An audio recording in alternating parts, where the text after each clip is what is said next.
Hello my dear students, welcome to Kritagya institute of chemistry. आज के इस वीडियो में हम बात करने वाले हैं नीट यूजी 2024 के सॉल्ड केमिस्ट्री पेपर के बारे में। ये पेपर संडे को हुआ था 5 मई 2024 को।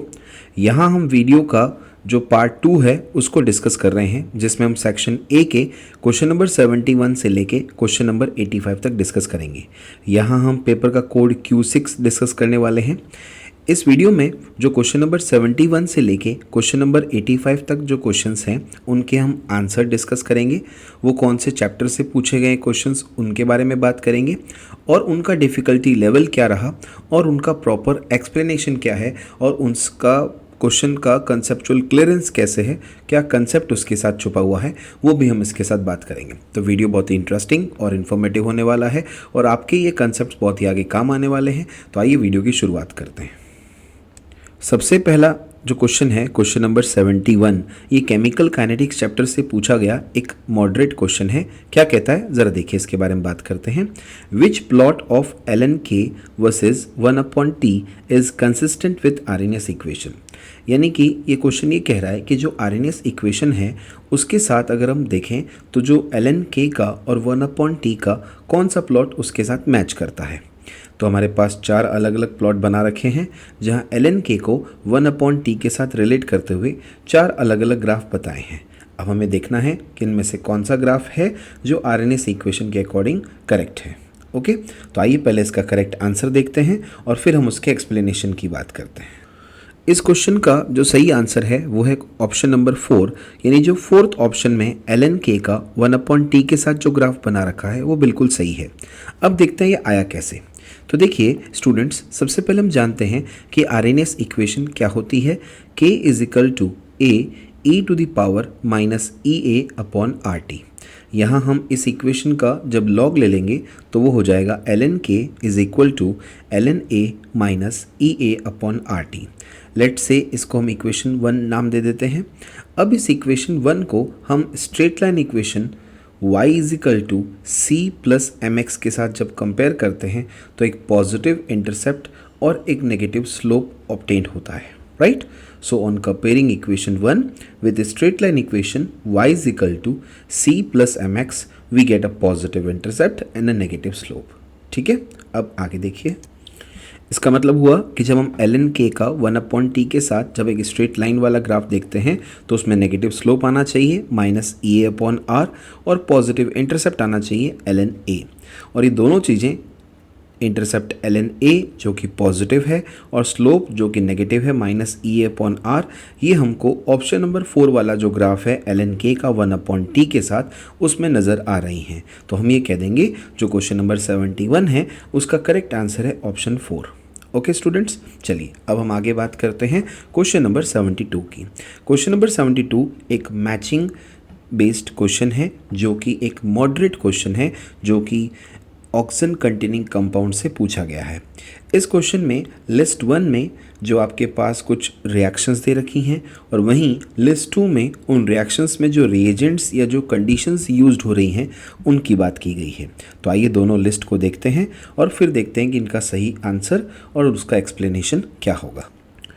लिस्ट 1 में अगर हम बात करें तो सबसे पहले आपके सामने एक एल्कीन से एक साइक्लिक एल्कीन से आपके पास एक कीटोन बनाया गया है। ऑप्शन नंबर बी में जो आपके पास बेंजीन है उससे बेंजोफिनॉन बनाया गया है। सी में आपके पास साइक्लोहेक्सेनॉल से साइक्लोहेक्सेनॉन बनाया गया है और ऑप्शन नंबर डी में एथिल बेंजीन से पोटेशियम बेंजोएट बनाया गया है। ठीक है, अब जो लिस्ट 2 है उसकी अगर हम बात करें तो उसका जो फर्स्ट ऑप्शन है उसके लिए रिएजेंट दे रखा है, सेकंड के लिए भी रिएजेंट दे रखा है, थर्ड भी रिएजेंट दे रखा है और फोर्थ भी रिएजेंट दे रखा है।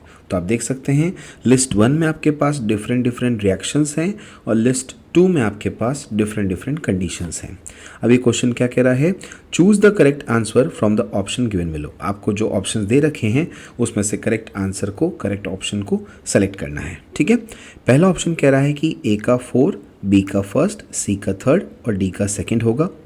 सेकंड ऑप्शन कह रहा है ए का थर्ड, बी का फर्स्ट, सी का सेकंड और डी का फोर्थ होगा। थर्ड ऑप्शन कह रहा है ए का फोर्थ, बी का फर्स्ट, सी का सेकंड और डी का थर्ड होगा।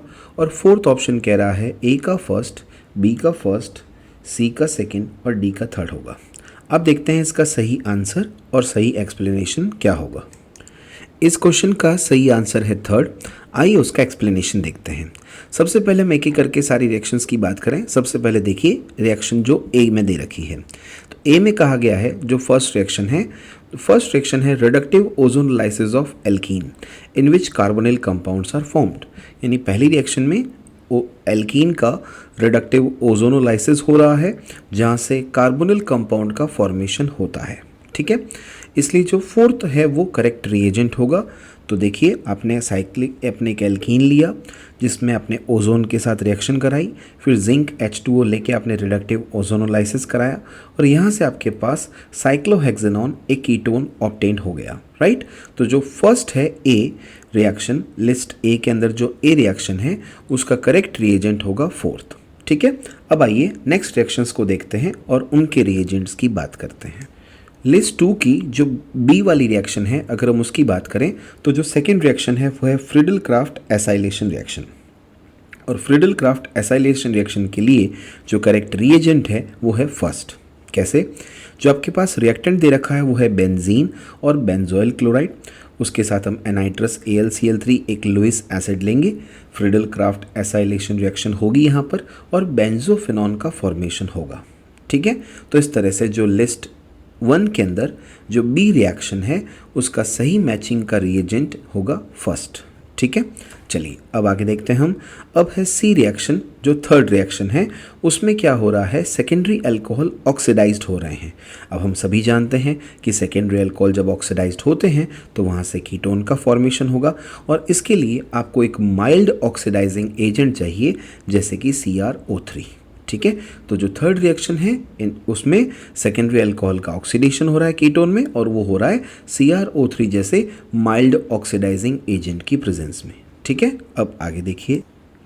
तो रिएक्टेंट हो गया साइक्लोहेक्सेनॉल जो कि एक सेकेंडरी अल्कोहल है, रिएजेंट हो गया CrO3 जो कि एक माइल्ड ऑक्सीडाइजिंग एजेंट है और प्रोडक्ट हो गया आपके पास साइक्लोहेक्सेनोन जो कि एक कीटोन है। ठीक है, चलिए अब हम बात करते हैं लिस्ट 1 की फोर्थ रिएक्शन की जो कि है डी रिएक्शन। डी रिएक्शन में क्या कह रहा है, the fourth reaction involves the oxidation of alkyl benzene into potassium benzoate by alkaline KMnO4 followed by heat. यानी क्या हो रहा है यहाँ पे, जो फोर्थ रिएक्शन है उसमें एल्काइल बेंजीन का ऑक्सीडेशन हो रहा है और वहाँ से पोटेशियम बेंजोएट का फॉर्मेशन हो रहा है और ये ऑक्सीडेशन किसकी प्रेजेंस में हो रहा है, एल्कलाइन KMnO4 की प्रेजेंस में, और उसके बाद हम उस रिएक्शन मिक्सचर को हीट करते हैं। ठीक है, तो इसका मतलब जो इथाइल बेंजीन हमने लिया है इसको हम KMnO4 की प्रेजेंस में, अल्कलाइन KMnO4 की प्रेजेंस में रिएक्शन कराएंगे KMnO4 + QH और उसके बाद जब इसको हीट करेंगे तो पोटेशियम बेंजोएट ऑब्टेन हो जाएगा। तो इस तरह से जो हमने सारे एक्सप्लेनेशन दिए उसके अकॉर्डिंग जो ऑप्शन 3 है उसके अंदर जो मैचिंग कर रखी है वो बिल्कुल सही है, इसलिए क्वेश्चन नंबर 72 का करेक्ट आंसर ऑप्शन 3 हो जाएगा। ठीक है, चलिए अब आगे बात करते हैं क्वेश्चन नंबर 73 की। क्वेश्चन नंबर 73 क्या कहता है, the compound that will undergo SN1 reaction with the fastest rate is. ये क्वेश्चन एक इजी क्वेश्चन है जो कि एल्किल हैलाइड जिसको हम हेलोजन कंटेनिंग कंपाउंड्स बोलते हैं, haloalkanes and haloarenes, वहाँ से पूछा गया है और सिंपल आपको कुछ कंपाउंड्स दे रखे हैं, उनमें से आपको बताना है कि कौन सा compound SN1 reaction fast speed से, फास्ट रेट से देगा। ठीक है, तो आइए पहले इसके ऑप्शन देखते हैं, फिर इसका आंसर बताते हैं और फिर उसके एक्सप्लेनेशन की बात करते हैं। जैसा कि आप देख पा रहे हैं हमारे सामने first, second, third, fourth 4 option दे रखे हैं, जहाँ फर्स्ट में हमारे पास एक प्राइमरी हैलाइड है, सेकंड में हमारे पास एक सेकेंडरी हैलाइड है, थर्ड में हमारे पास एक एरिल हैलाइड है और फोर्थ में हमारे पास एक सेकेंडरी हैलाइड है। ठीक है, इस क्वेश्चन का जो सही आंसर होगा वो है ऑप्शन नंबर 4। ठीक है, अब ये आंसर नंबर 4 कैसे आया उसकी बात करते हैं। हमारे पास डिफरेंट एल्किल ब्रोमाइड्स दे रखे हैं, उसमें जो फोर्थ वाला एल्किल ब्रोमाइड है वो वाला सबसे हाईली रिएक्टिव है SN1 रिएक्शन के लिए। अब SN1 रिएक्शन की जो रिएक्टिविटी है वो कैसे देखते हैं, तो SN1 रिएक्शन की जो रिएक्टिविटी है वो डायरेक्टली प्रोपोर्शनल होती है स्टेबिलिटी ऑफ इंटरमीडिएट कार्बोकैटायन। यानी कि SN1 रिएक्शन में कोई भी एल्किल हैलाइड कितना रिएक्टिव होगा ये डिपेंड करेगा वो कितना स्टेबल इंटरमीडिएट कार्बोकेटाइन का फॉर्मेशन करता है। जितना ज़्यादा स्टेबल इंटरमीडिएट कार्बोकेटाइन का फॉर्मेशन होगा एल्किल हैलाइड जिससे वो कार्बोकेटाइन बना है वो उतना ही ज़्यादा रिएक्टिव होगा SN1 रिएक्शन के लिए। जो सबसे फर्स्ट हमारे पास है प्राइमरी एल्किल ब्रोमाइड, उससे जब ब्रोमाइड हटेगा तो वहाँ से जो कार्बोकेटाइन बन रहा है उस कार्बोकेटाइन के पास 1 अल्फा हाइड्रोजन है। यहाँ पे आपको क्लियर कर दें स्टूडेंट्स कि जो कार्बोकेटाइन की स्टेबिलिटी है वो हम हाइपर कॉन्जुगेशन से देखते हैं, और हाइपर कॉन्जुगेशन में हम कॉन्जुगेटिंग स्ट्रक्चर्स की बात करते हैं, और कॉन्जुगेटिंग स्ट्रक्चर्स डायरेक्टली प्रोपोर्शनल होते हैं नंबर ऑफ अल्फा हाइड्रोजन की। यानी कि कार्बोकेटाइन में जितने ज़्यादा अल्फा हाइड्रोजन होंगे उतनी ही ज़्यादा कॉन्जुगेटिंग स्ट्रक्चर बनेगी, और वो पर्टिकुलर कार्बोकेटाइन हाइपर कॉन्जुगेशन की वजह से उतना ही ज़्यादा स्टेबल होगा। तो जैसा कि आप देख पा रहे हैं फर्स्ट एल्किल ब्रोमाइड ने जो कार्बोकेटाइन बनाया है उसमें केवल 1 अल्फा हाइड्रोजन है। अब इसी तरह हम बाकी ब्रोमाइड्स को भी देख लेते हैं, उनके द्वारा जो कार्बोकेटाइन बन रहा है उनमें क्या कंडीशन है उनकी बात करते हैं। सेकेंड की जब हम बात करें तो जो हमारे पास सेकेंड ब्रोमाइड है उसमें जब आपने Br हटाया तो वहाँ से जो कार्बोकेटाइन आपके पास फॉर्म होगा उसमें टोटल 4 अल्फा हाइड्रोजन होते हैं। 2 अल्फा हाइड्रोजन इस कार्बन पे और 2 अल्फा हाइड्रोजन नेक्स्ट कार्बन पे। ओके, चलिए अब देखिए आगे। उसके बाद जो थर्ड है हमारे पास वो है bromobenzene that is aryl halide, और हम जानते हैं कि एरिल हैलाइड जो है वो SN1 रिएक्शन इजीली नहीं देंगे क्योंकि वहाँ से जो कार्बोकेटाइन फॉर्म होगा वो होगा फेनिल कार्बोकेटाइन जो कि हाईली अनस्टेबल कार्बोकेटाइन होता है। ठीक है, अब आगे देखिए। अब हमारे पास आ गया सेकेंडरी बेंजाइल ब्रोमाइड जो कि हमारा फोर्थ ब्रोमाइड है। वहाँ से जब ब्रोमीन हटेगा तो हमारे पास सेकेंडरी बेंजाइलिक कार्बोकेटाइन फॉर्मेशन होगा, और जब सेकेंडरी बेंजाइल कार्बोकेटाइन बनेगा तो इसमें 2 पॉइंट हैं। पहला कि ये रेजोनेंस के द्वारा भी स्टेबलाइज्ड है और इसमें 4 अल्फा हाइड्रोजन भी प्रेजेंट है। राइट, इसका मतलब क्या हुआ कि अल्फा हाइड्रोजन भी इसमें ज़्यादा है और रेजोनेंस की वजह से भी है स्टेबल, इसलिए secondary benzyl bromide benzylic carbocation सबसे ज़्यादा स्टेबल कार्बोकेटाइन है, इसलिए secondary benzylic bromide highly reactive होगा। तो अगर हम बात करें order of stability of given carbocations की तो जो फोर्थ के द्वारा बना जो बेंजाइलिक सेकेंडरी कार्बोकेटाइन है वो सबसे ज़्यादा स्टेबल है, इसीलिए जो फोर्थ वाला एल्किल ब्रोमाइड होगा वो हाईली रिएक्टिव होगा, मोस्ट रिएक्टिव होगा SN1 रिएक्शन के लिए। इसलिए जो सही आंसर हो जाएगा इस क्वेश्चन नंबर 73 का वो होगा ऑप्शन नंबर 4। ठीक है स्टूडेंट्स, अब हम आगे बात करते हैं, देखिए ध्यान से। नेक्स्ट है क्वेश्चन नंबर 74 जो कि रिडॉक्स रिएक्शन से पूछा गया एक इजी क्वेश्चन है। क्या कहता है क्वेश्चन, देखिए ध्यान से। Which reaction is not a redox reaction. देखिए स्टूडेंट्स, आपने रिडॉक्स रिएक्शन में टाइप्स ऑफ रिडॉक्स रिएक्शन की बात की होगी, आपने स्टडी किया होगा, तो आपको बस ये बताना है कि इन चारों रिएक्शन में से कौन सी रिएक्शन ऐसी है जो रिडॉक्स रिएक्शन का एग्जाम्पल नहीं है। फर्स्ट आपके सामने दे रखा है Zn plus CuSO4 gives ZnSO4 plus Cu। Second है 2KClO3 plus I2 gives 2KiO3 plus Cl2। Third है हमारे पास H2 plus Cl2 gives 2HCl, और फोर्थ है हमारे पास BaCl2 plus Na2SO4 gives BaSO4 plus 2NaCl। आइए अब इसके करेक्ट आंसर की और फिर एक्सप्लेनेशन की बात करते हैं। इस क्वेश्चन का सही आंसर है ऑप्शन नंबर 4, यानी जो फोर्थ वाली रिएक्शन आपको दे रखी है वो एक रिडॉक्स रिएक्शन नहीं है। तो बाकी तीनों रिडॉक्स रिएक्शन कैसे हैं ज़रा उनको भी देखते हैं। तो देखिए एक्सप्लेनेशन ध्यान से। सबसे पहले है रिएक्शन नंबर 1, उसमें दे रखा है zinc plus copper sulphate give zinc sulphate plus copper. देखिए स्टूडेंट्स, आप अच्छे से जानते हैं कोई भी रिएक्शन रिडॉक्स रिएक्शन कब होगी, जब उसमें ऑक्सीडेशन स्टेट में चेंज दिखेगा। तो आप देख सकते हैं जिंक 0 जो सॉलिड स्टेट में है, जिंक 0 रिएक्टेंट साइड में, वो जब ZnSO4 का फॉर्मेशन करता है तो जिंक 0 कन्वर्ट हो जाता है Zn+2 में by the process of oxidation, जहां वो 2 इलेक्ट्रॉन का लॉस करेगा। ठीक है, इसी तरह से जो कॉपर सल्फेट है रिएक्टेंट साइड में, जहां कॉपर +2 ऑक्सीडेशन स्टेट में प्रेजेंट है, वो इन 2 इलेक्ट्रॉन को गेन करके रिडक्शन शो करके रिड्यूस हो जाएगा कॉपर 0 में। तो जैसा कि आप देख सकते हैं कि ये एक मेटल मेटल डिस्प्लेसमेंट रिएक्शन का एग्जाम्पल है, और यहाँ पे आप इजीली देख पा रहे हैं कि जिंक की भी ऑक्सीडेशन स्टेट में चेंज हो रहा है 0 से +2, और कॉपर की ऑक्सीडेशन स्टेट में भी चेंज हो रहा है +2 से 0। इसका मतलब यहाँ पे ऑक्सीडेशन और रिडक्शन दोनों फिनोमेना हो रहे हैं, और फर्स्ट रिएक्शन आपके सामने जो दे रखी है वो एक रिडॉक्स रिएक्शन है। इसी तरह से आप जब सेकेंड रिएक्शन को ऑब्जर्व करते हैं तो देखते हैं ध्यान से कि सेकेंड रिएक्शन में क्या हो रहा है। सेकेंड रिएक्शन में जो आपका रिएक्टेंट है क्लोरीन, वो प्रेजेंट है +5 ऑक्सीडेशन स्टेट में, और जब प्रोडक्ट की बात करें तो वो कन्वर्ट हो गया Cl2 में, जहां क्लोरीन की ऑक्सीडेशन स्टेट 0 है। क्लोरीन +5 से 0 में कन्वर्ट हो रहा है, दैट मीन्स उसकी ऑक्सीडेशन स्टेट में डिक्रीज हो रहा है और वो रिडक्शन शो कर रहा है। इसी तरह से अगर हम आयोडीन की बात करें तो आयोडीन की ऑक्सीडेशन स्टेट 0 से +5 हो रही है, which is a process of oxidation.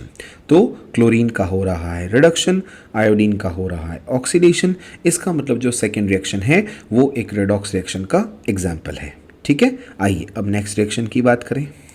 Third reaction की बात करें कि थर्ड रिएक्शन कैसे एक रेडॉक्स रिएक्शन है, तो देखिए H2 + Cl2 गिव्स 2HCl। ये एक तरह से कॉम्बिनेशन रेडॉक्स रिएक्शन का एग्जांपल है, जहां आप देख सकते हैं कि हाइड्रोजन 0 ऑक्सीडेशन स्टेट में प्रेजेंट है, और जब वो HCl बनाता है तो उसमें हाइड्रोजन पे ऑक्सीडेशन स्टेट है +1 और क्लोरीन पे ऑक्सीडेशन स्टेट है -1।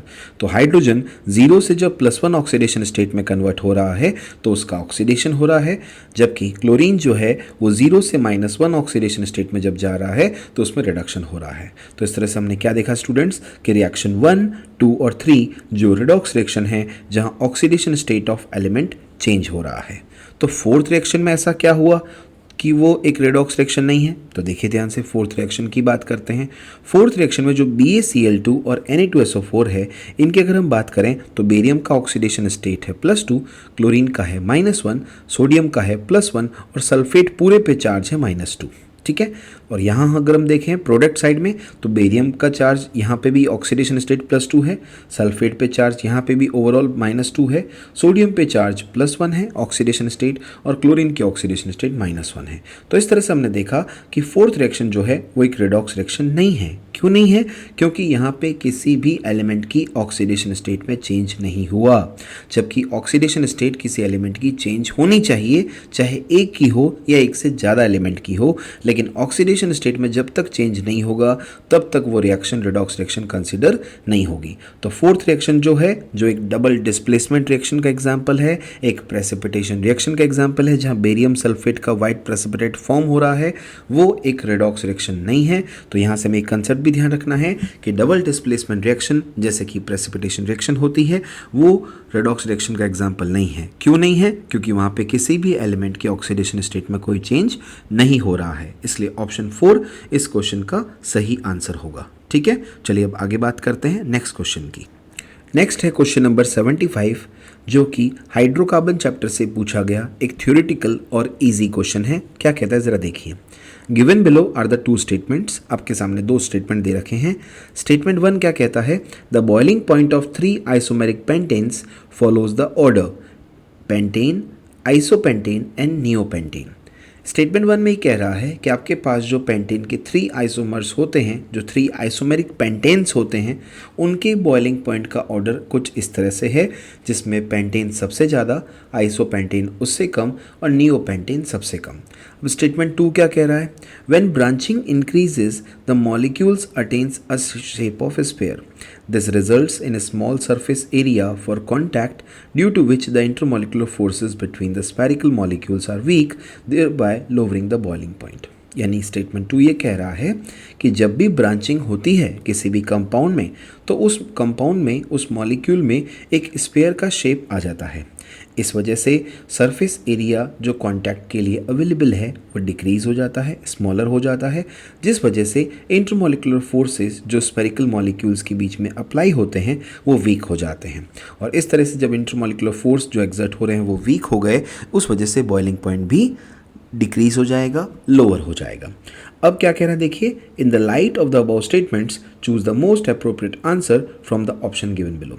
जो ऊपर दोनों स्टेटमेंट दे रखे हैं उनके रेस्पेक्ट में बताना है कि कौन सा सबसे मोर अप्रोप्रिएट आंसर होगा। ऑप्शन 1 क्या कह रहा है? Both statement 1 and statement 2 are correct.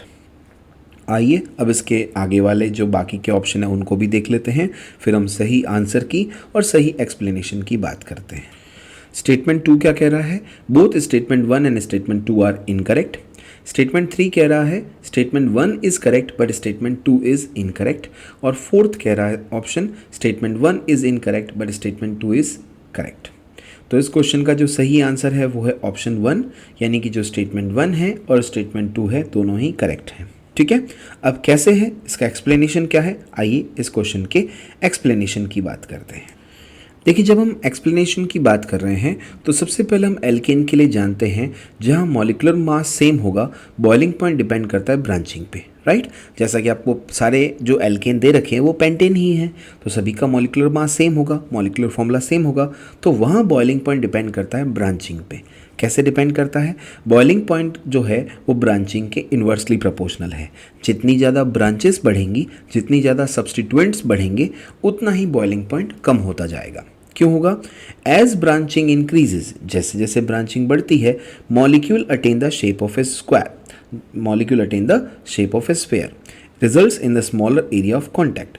जैसे जैसे ब्रांचिंग बढ़ेगी, मॉलिक्यूल जो है वो स्फीयर का शेप ले लेगा, जिस वजह से एरिया ऑफ कॉन्टैक्ट स्मॉल हो जाएगा, इंटरमॉलिक्यूलर फोर्स जो एग्जर्ट हो रहे हैं स्फेरिकल मॉलिक्यूल्स के बीच में वो वीक हो जाएंगे, और इस वजह से जो मॉलिक्यूल है उसका बॉइलिंग पॉइंट डिक्रीज हो जाएगा, लोअर टेम्परेचर पे बॉइलिंग होगी, राइट। तो ऐसा हम कह सकते हैं कि decreasing order of boiling point जो आइसोमेरिक पेंटेन्स है उनका क्या होगा, एन पेंटेन सबसे ज़्यादा होगा, आइसोपेंटेन उससे कम होगा, नियोपेंटेन उससे कम होगा। और उसको हम डाटा से वेरीफाई भी कर सकते हैं। एन पेंटेन का बॉइलिंग पॉइंट लगभग 309 केल्विन होता है, आइसोपेंटेन का 301 केल्विन होता है, और नियोपेंटेन का 282.5 केल्विन होता है।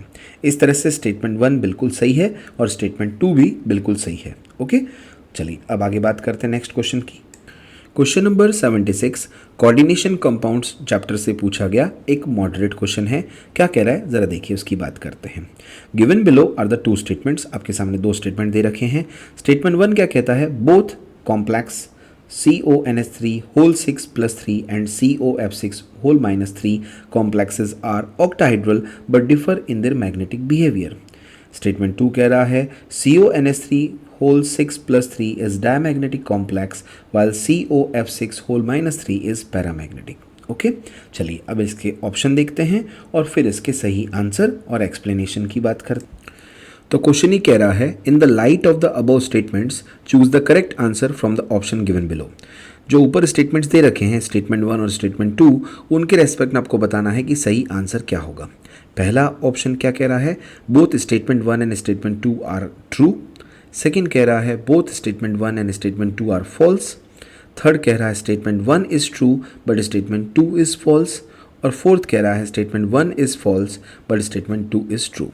तो इस तरह से हम देखें इस क्वेश्चन का सही आंसर है फर्स्ट, क्योंकि स्टेटमेंट 1 और स्टेटमेंट 2 दोनों ही करेक्ट हैं, राइट। अब इसका एक्सप्लेनेशन देखते हैं। तो देखिए स्टूडेंट्स, दोनों कॉम्प्लेक्स को हम पैरेलली डील कर रहे हैं एक टेबल बना के कंपेयर करते हुए। तो फर्स्ट जो कॉम्प्लेक्स है CONH3 होल 6 प्लस 3, उसमें क्या है, उसमें जो कोबाल्ट है जिसका एटॉमिक नंबर 27 है वो +3 ऑक्सीडेशन स्टेट में प्रेजेंट है। तो कोबाल्ट जो ग्राउंड स्टेट में क्या कॉन्फ़िगरेशन रखता है, argon Claude 3d7 4s2 4p0। जैसे ही कोबाल्ट +3 ऑक्सीडेशन स्टेट में आएगा तो उसकी कॉन्फ़िगरेशन हो जाएगी आर्गन 3d6 4s0 4p0।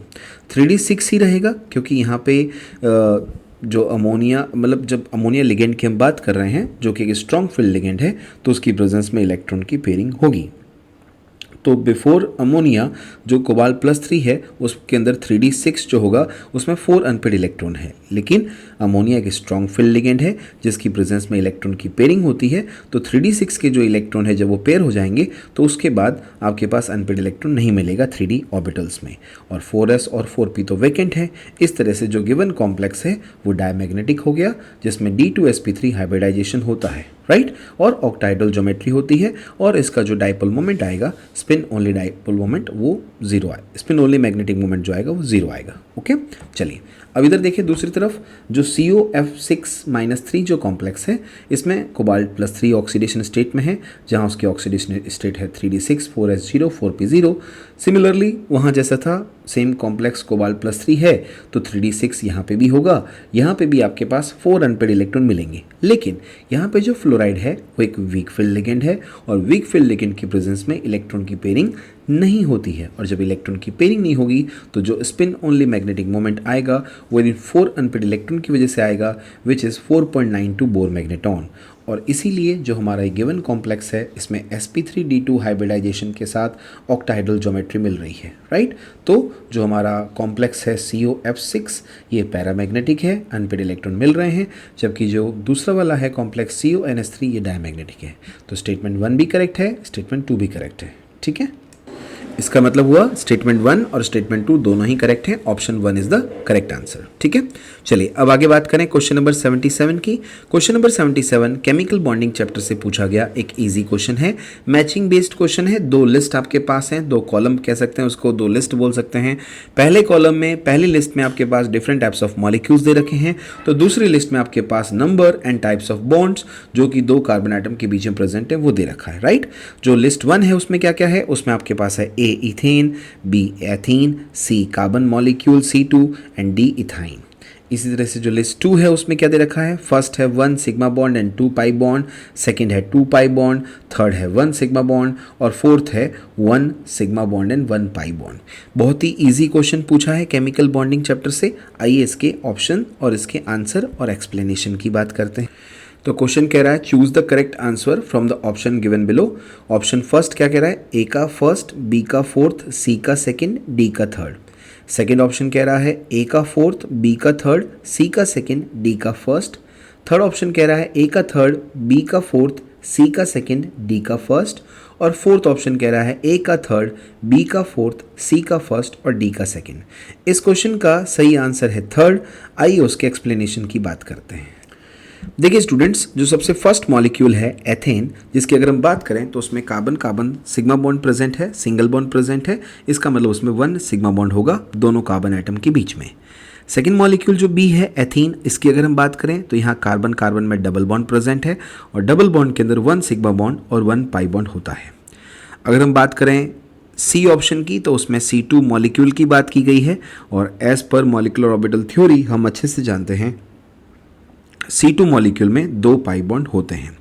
अगर बात करें हम इथाइन मॉलिक्यूल की तो वहाँ carbon carbon triple bond present होता है और ट्रिपल बॉन्ड के अकॉर्डिंग 1 सिग्मा बॉन्ड और 2 पाई बॉन्ड प्रेजेंट होते हैं। इस तरह से इस क्वेश्चन का सही आंसर है ऑप्शन नंबर 3, ठीक है। चलिए अब नेक्स्ट क्वेश्चन की बात करते हैं। क्वेश्चन नंबर 78 सॉल्यूशंस चैप्टर से पूछा गया एक इजी और लॉजिकल क्वेश्चन है। क्या कहता है ज़रा देखिए, the Henry's law constant KH values of 3 gases A, B एंड C in water are 145, 2 × 10⁻⁵ and 35 kilobar respectively. The solubility of these gases in water follows the order. यानी कह रहा है कि जो 3 गैसेस हैं A, B और C, उनके लिए हेनरी लॉ कांस्टेंट KH की वैल्यू दे रखी है। आपको बताना है कि उन गैसेस की सॉलिबिलिटी वाटर में क्या होगी, उसकी सॉलिबिलिटी का ऑर्डर क्या होगा। फर्स्ट ऑप्शन कह रहा है BAC in the decreasing order, second option कह रहा है BCA in the decreasing order, third कह रहा है ACB in the decreasing order और फोर्थ कह रहा है ABC in the decreasing order. तो इस क्वेश्चन का जो सही आंसर है वो है second, that is BCA in the decreasing order. आइए उसका एक्सप्लेनेशन देखते हैं। तो हेनरी लॉ की जो बात हम करते हैं वो हम कांस्टेंट प्रेशर पे अगर हम बात करें, हेनरीज लॉ को हम जब एक्सप्लेन करते हैं तो वहाँ हम प्रेशर का इफेक्ट देखते हैं। लेकिन अगर हम कांस्टेंट प्रेशर रखते हुए बात करें तो फिर जो सॉलिबिलिटी ऑफ गैस है वो इन्वर्सली प्रोपोर्शनल होगा KH के, यानी कि हेनरी लॉ कांस्टेंट के। इसका मतलब क्या?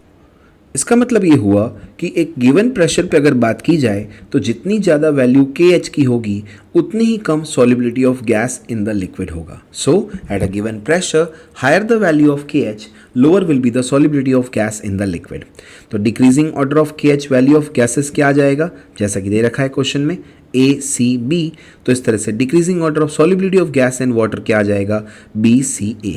इसका मतलब जो ऑप्शन 2 है वो करेक्ट आंसर है, ठीक है। चलिए अब नेक्स्ट क्वेश्चन की बात करते हैं। Question number 79 structure of atom से पूछा गया एक मॉडरेट क्वेश्चन है। क्या कह रहा है जरा देखिए, the energy of an electron in the ground state n = 1 for helium plus ion is -x joule, then that for electron in n = 2 state for beryllium plus 3 ion in joule is. अब इस question के option, answer और explanation की बात करते हैं। First option है -x, second option है -x/9, थर्ड ऑप्शन है -4x और फोर्थ ऑप्शन है -4/9x। इस क्वेश्चन का सही आंसर है फर्स्ट, दैट इज -x। अब कैसे आया उसकी बात करें तो देखिए सीधा सा एक्सप्लेनेशन है इसका कि एनर्जी का जो फॉर्मूला होता है उसमें हम इजीली बता सकते हैं कि एनर्जी जो है वो -z² के डायरेक्टली प्रोपोर्शनल है। अब क्योंकि यहाँ पे दोनों स्पीसीज़ का z और n दिया गया है तो हम उनको कंपेयर करेंगे, उनको रिलेट करेंगे और हमारा आंसर इजीली आ जाएगा। तो देखिए EHE+ और E बेरिलियम+3 का हम जब रेशियो लेंगे तो n Bohr orbit beryllium n Bohr orbit of helium plus का square ZHE+ upon Z beryllium का स्क्वायर। जैसा कि हम इजीली जानते हैं क्वेश्चन में भी दे रखा है यहाँ पे कि He+ जो है उसका एनर्जी -x किलो जूल दे रखा है, ऊपर हमें इंफॉर्मेशन है यहाँ पे। हीलियम प्लस का जो बोर ऑर्बिट है वो है फर्स्ट, बेरिलियम+3 का जो बोर ऑर्बिट है वो सेकंड, हीलियम प्लस का Z होता है 2, वी नो वेरी वेल, और बेरिलियम+3 का Z होता है 4। सारी वैल्यूज जब हम पुट कर देंगे तो -x upon E beryllium will be equal to 2/1 की पावर 2, 2/4 की पावर 2। सॉल्व करेंगे इसको, 4/1 इंटू 1/2 का whole square, that means 4/1 into 1/4। Solve करेंगे तो 1 आएगा। That means energy of beryllium is also -x joule. इसका मतलब इस क्वेश्चन का सही आंसर होगा ऑप्शन नंबर 1। ठीक है, चलिए क्वेश्चन नंबर 80 इलेक्ट्रोकेमिस्ट्री चैप्टर से पूछा गया एक मॉडरेट क्वेश्चन है। क्या कह रहा है जरा देखिए। The E0 values for Mn+3 Mn+2 couple is more positive than that of Chromium+3 Chromium+2 और Fe+3 Fe+2 due to the change of. देखिए आपको ये कह रहा है क्वेश्चन में कि जो Mn+3 से Mn+2 जो कपल है उसकी E0 वैल्यू Chromium+3 से Chromium+2 कपल या Fe+3 से Fe+2 कपल की तुलना में ज़्यादा आ रही है पॉजिटिव में। वो क्यों आ रही है? तो उसका ऑप्शन फर्स्ट कह रहा है D5 टू D4 कॉन्फ़िगरेशन में चेंज हो रहा है उस वजह से। सेकंड कह रहा है change of D5 to D2 configuration. Third option कह रहा है D4 to D5 configuration. Fourth option कह रहा है D3 टू D5 कॉन्फ़िगरेशन। इस क्वेश्चन का सही आंसर है third, that is D4 to D5 configuration. अब कैसे है ज़रा देखते हैं। तो पहले यहाँ पे कंपेयर किया गया है Mn को और क्रोमियम को। तो Mn जो कि मैग्नीज एटॉमिक नंबर 25, उसकी इलेक्ट्रॉनिक कॉन्फ़िगरेशन होती है आर्गन 3d5 4s2। क्योंकि हमें दोनों स्पीसीज़ की बात करनी है Mn+2 और Mn+3। Mn+2 हो जाएगा आर्गन 3d5 4s0 जबकि Mn+3 हो जाएगा आर्गन 3d4 4s0। इसी तरह से अगर क्रोमियम की बात करें तो ग्राउंड स्टेट में क्रोमियम हो जाएगा आर्गन 3d5 4s1 और Chromium+2 हो जाएगा आर्गन 3d4 4s0। और जब Chromium+3 की बात करेंगे तो it will be argon 3d3 4s0। ठीक है, अब आगे देखिए। Since D5 configuration in Mn+2 is half-filled stable electronic configuration and also have more exchange energy। बिल्कुल ठीक बात है कि जो हमारे पास Mn+2 है वो उसमें D5 कॉन्फ़िगरेशन जो आपको दिखाई दे रही है वो half filled stable electronic configuration है और उसके साथ साथ 5 अनपेड इलेक्ट्रॉन होने की वजह से मोर एक्सचेंज एनर्जी भी वहाँ पे अवेलेबल है। So Mn+3 ion from D4 configuration changes to Mn+2 ion having D5 configuration. Right, क्या हो रहा है यहाँ पे?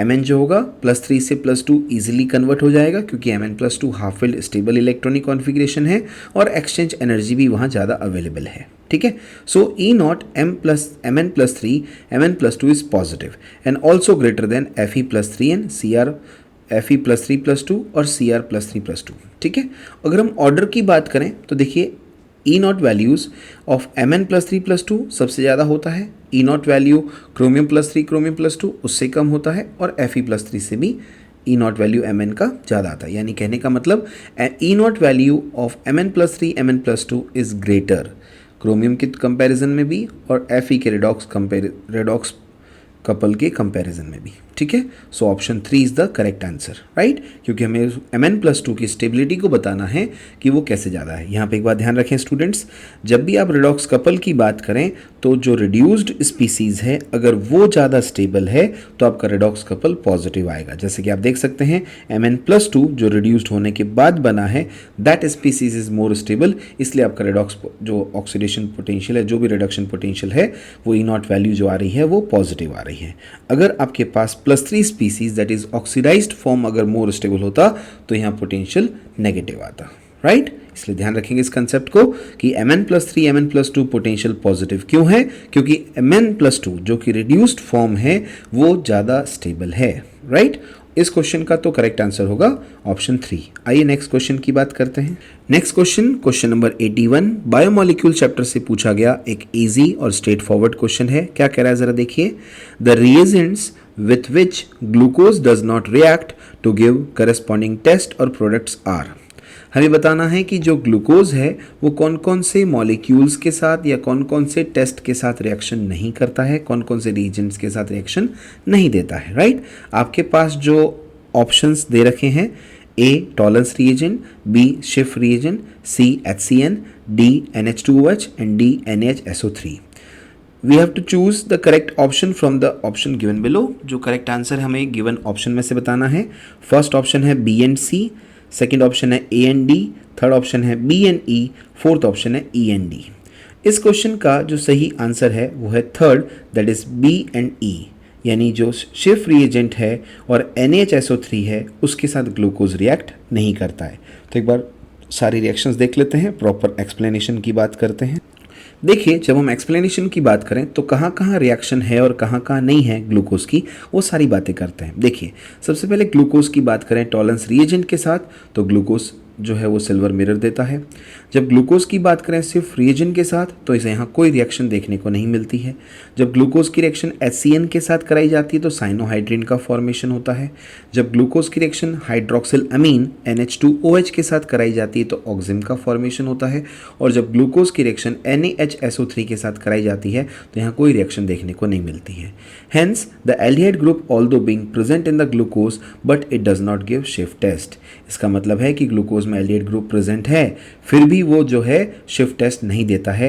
And also it does not form the addition product with NaHSO3, और इसके साथ साथ वो NaHSO3 के साथ एडिशन प्रोडक्ट नहीं बनाता है, जबकि दोनों प्रॉपर्टी एल्डिहाइड ग्रुप की होती है। बट ग्लूकोज ये दोनों चीज़ें नहीं शो करता है, शिफ्ट टेस्ट भी नहीं देता है और NaHSO3 के साथ एडिशन प्रोडक्ट भी नहीं देता है। इसलिए इस क्वेश्चन का सही आंसर हो जाएगा ऑप्शन नंबर 3, ठीक है। अब नेक्स्ट क्वेश्चन की बात करते हैं।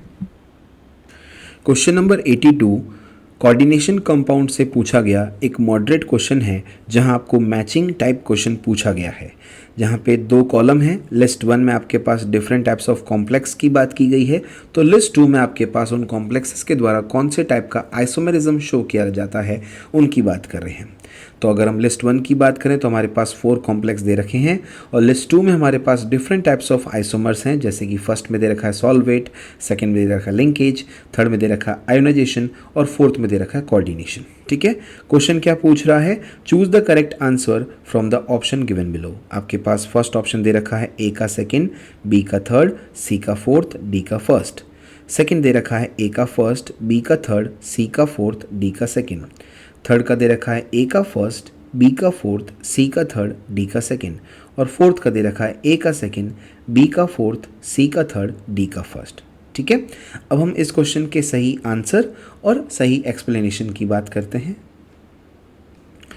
इस क्वेश्चन का सही आंसर है फर्स्ट, ठीक है। आइए अब एक्सप्लेनेशन की बात करें। सबसे फर्स्ट जो कॉम्प्लेक्स आपके सामने दे रखा है वो लिंकेज आइसोमेरिज्म शो करेगा। अभी कैसे पता चला ये लिंकेज आइसोमेरिज्म शो करेगा, तो देखिए, since ambidentate ligand NO2 is present in the complex which shows N and O linkage in different isomers. Therefore, the given complex shows linkage isomerism. जैसा कि आप देख सकते हैं लिंकेज आइसोमेरिज्म की कंडीशन ये है कि कॉम्प्लेक्स में एम्बीडेंटेड लिगेंड होना चाहिए और आप इस गिवन कॉम्प्लेक्स में देख पा रहे हैं एम्बीडेंटेड लिगेंड NO2 प्रेजेंट है जो कि डिफरेंट आइसोमर्स में N और O एटम्स से लिंक करेगा। सो N लिंकेज और O लिंकेज अलग अलग आइसोमर्स में अलग अलग होगा, इसलिए जो कॉम्प्लेक्स A है वो लिंकेज आइसोमेरिज्म शो करेगा। तो A का करेक्ट मैचिंग हो जाएगा सेकेंड। ठीक है, अब आगे देखिए, जब हम बात करें बी कॉम्प्लेक्स की तो जो बी वाला कॉम्प्लेक्स है वो आयोनाइजेशन आइसोमेरिज्म शो करेगा।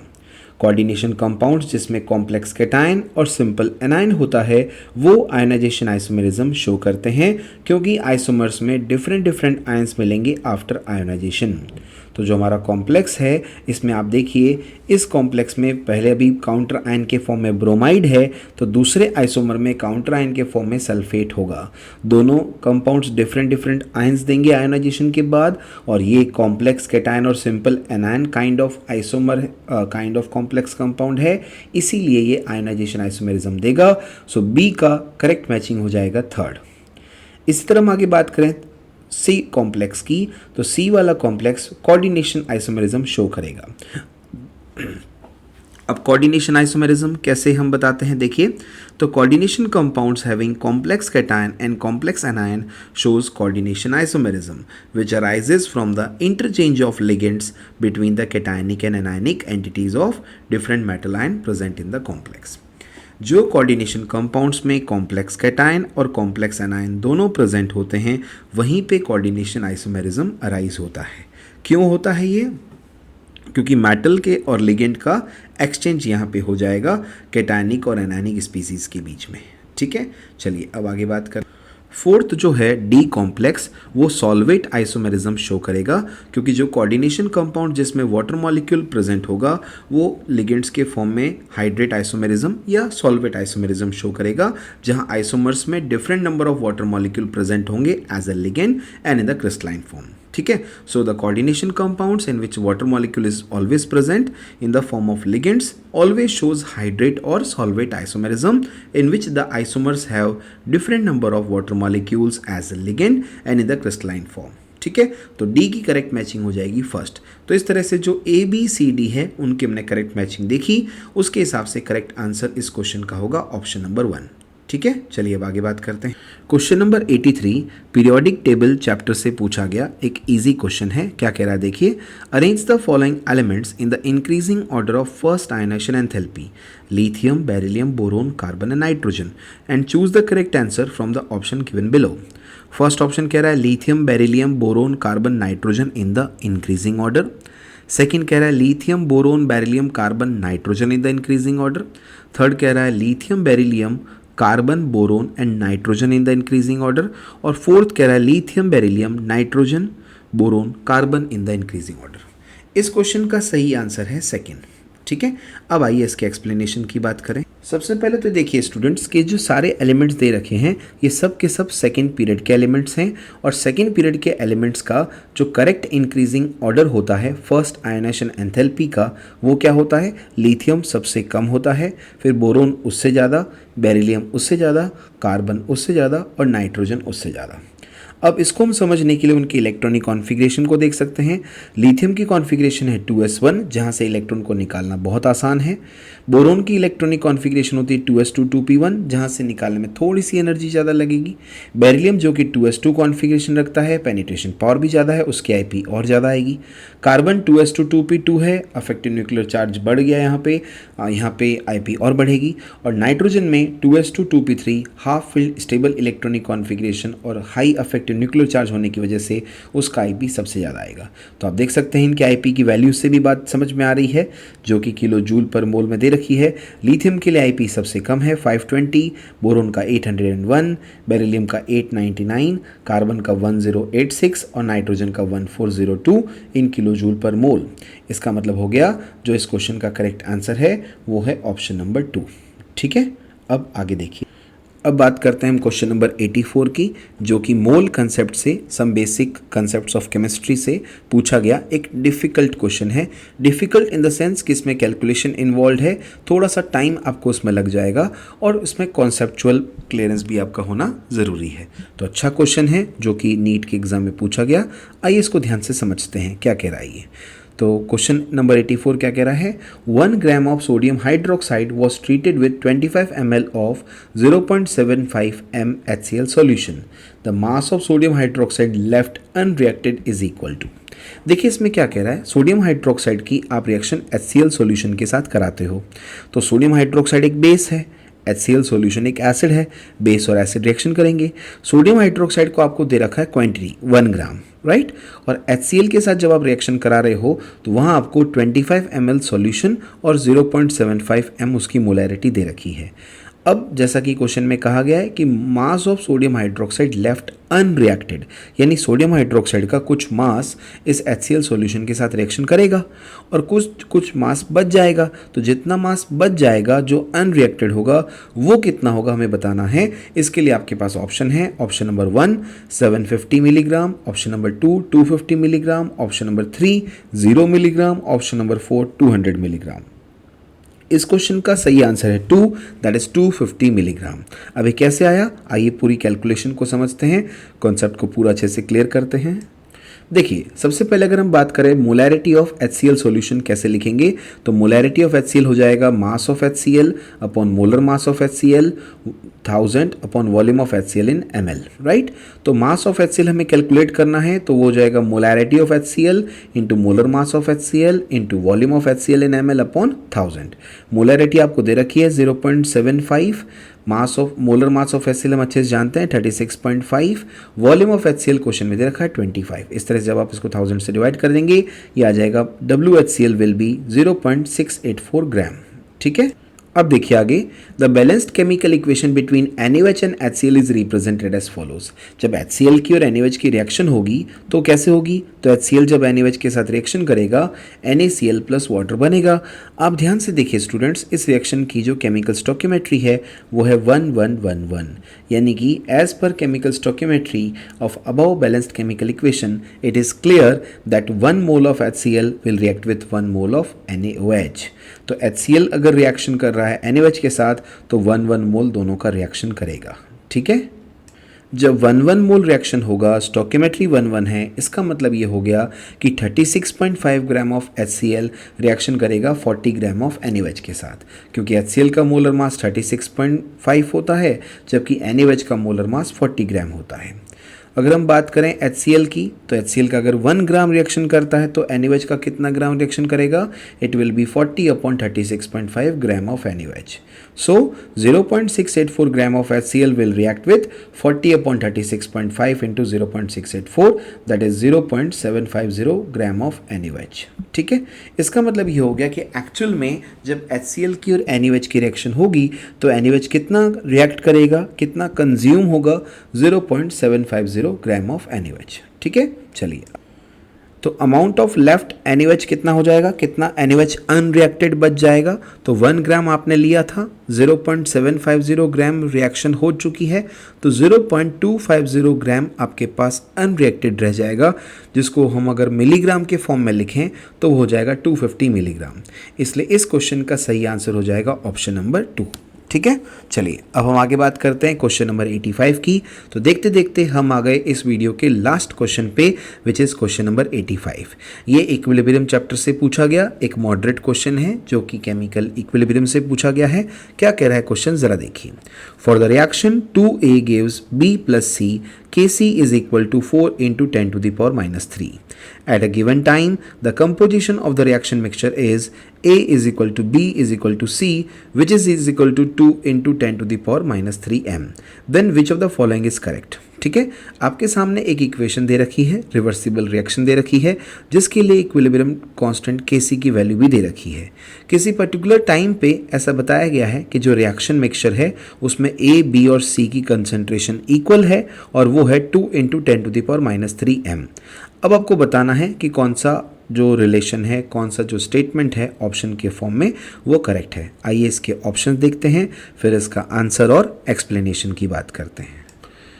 ऑप्शन फर्स्ट कह रहा है reaction is at equilibrium. Second कह रहा है reaction has a tendency to go in forward direction. Third कह रहा है reaction has a tendency to go in backward direction. और फोर्थ कह रहा है reaction has gone to completion in forward direction. इस क्वेश्चन का आंसर है थर्ड, जिसमें कि कहा जाएगा कि reaction has a tendency to go in backward direction. अभी कैसे होगा, आइए इसके एक्सप्लेनेशन की बात करें। देखिए, जब भी कभी हमें किसी रिएक्शन में, रिवर्सिबल रिएक्शन में स्पेशली, डायरेक्शन ऑफ प्रोग्रेस निकालना हो कि डायरेक्शन कहाँ होगा, इक्विलिब्रियम कहाँ प्रोसीड करेगा, तो उसके लिए हम क्या करते हैं, QC और KC की वैल्यूज़ को कंपेयर करते हैं। जैसा कि इस गिवन रिवर्सिबल रिएक्शन के लिए, इस गिवन इक्विलिब्रियम के लिए दे रखा है 2A गिव्स B + C और इक्विलिब्रियम कांस्टेंट KC है 4 × 10⁻³ किसी गिवन टाइम t पर A, B और C की कंसंट्रेशन इक्वल है जो कि है 2 × 10⁻³ तो हम QC जो कि रिएक्शन कोएफिशिएंट होता है, दैट इज प्रोडक्ट की कंसंट्रेशन अपॉन रिएक्टेंट की कंसंट्रेशन, प्रोडक्ट हो जाएगा concentration of B into concentration of C और रिएक्टेंट हो जाएगा कंसंट्रेशन ऑफ A का होल स्क्वायर। जब हम QC कैलकुलेट करेंगे तो 2 × 10⁻³ इंटू 2 × 10⁻³ अपॉन 2 × 10⁻³ का होल स्क्वायर। जब हम इसको सॉल्व करेंगे तो QC आ जाएगा हमारे पास 1। अब देखिए स्टूडेंट्स, KC हमारे पास ऑलरेडी क्वेश्चन में गिवन है विच इज़ 4 × 10⁻³ राइट, और QC हमने कैलकुलेट कर दिया जो कि आया 1 राइट। और यहाँ में अच्छे से क्लियर हो रहा है कि QC की वैल्यू KC के कंपैरिजन में ज़्यादा है, therefore the reaction has a tendency to move और to go in the backward direction, hence the correct answer is option number 3। तो इस तरह से स्टूडेंट्स आपने देखा, हमने इस वीडियो के अंदर क्वेश्चन नंबर 71 से लेके क्वेश्चन नंबर 85 तक सारे डिस्कस किए, उनका डिफ़िकल्टी लेवल, वो कौन से चैप्टर से पूछे गए हैं, उनका आंसर और उनका प्रॉपर एक्सप्लेनेशन आपके साथ शेयर किया ताकि इन क्वेश्चंस के डिटेल सॉल्यूशन भी आपको मिल जाएं और इनके साथ जो कॉन्सेप्ट्स थे उनका आपके साथ क्लियरेंस हो जाए, कॉन्सेप्ट सारे अच्छे से क्लियर हो जाएं। उम्मीद करते हैं आपको सारा समझ में आया होगा। फिर भी कुछ ऐसी बात रह जाती है तो आप आराम से कमेंट सेक्शन में पूछ सकते हैं। उम्मीद करते हैं वीडियो आपको पसंद आया होगा और इसी तरह से जो शेड्यूल आपको दे रखा है उस शेड्यूल के साथ आप देखते रहिए, बने रहिए।